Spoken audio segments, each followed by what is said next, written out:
All right, Keith, thank you. Well, the Westfield Fire Department will start charging assisted living facilities for non-emergency 911 calls. So the fire department says this is due to a misuse of emergency services, and they're hoping fines will help curb those unnecessary calls. News 8's Kat Sandoval spoke with the fire chief. Kat.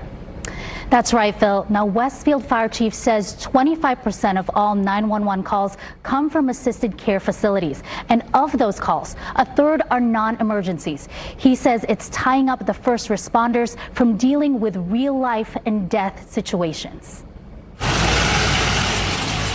Some of the non-emergency calls the Westfield EMS deal with include lifting a patient or transporting patients to scheduled non-life-threatening doctor's appointments. Those aren't necessarily true emergencies, and there are better methods of getting someone transferred to those doctor's appointments than calling 911. And that's why the city of Westfield approved the new ordinance that would charge living facilities $500 for its first offense, another $500 for its second offense, and $1,000 if they call again for a non-emergency situation. The fines will be directed to the living facilities themselves and not the patient. We're not making money off of this. That's not what it is intended to do.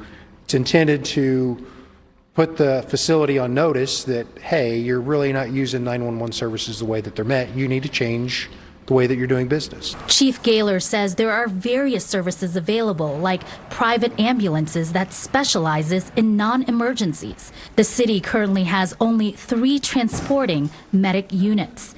Last year, during peak times, the fire department saw 1,700 overlapping calls, and they're seeing an increase of non-emergency calls this year. Those non-emergency calls can lead to longer response time for those who are truly in an emergency situation. We can't turn the call down. So we don't get to pick and choose and prioritize this run over that run. And so it's tying up a lot of our resources. The new ordinance won't begin until October. For now, over the next few weeks, the fire department will work with residential care facilities to educate them on proper emergency protocols.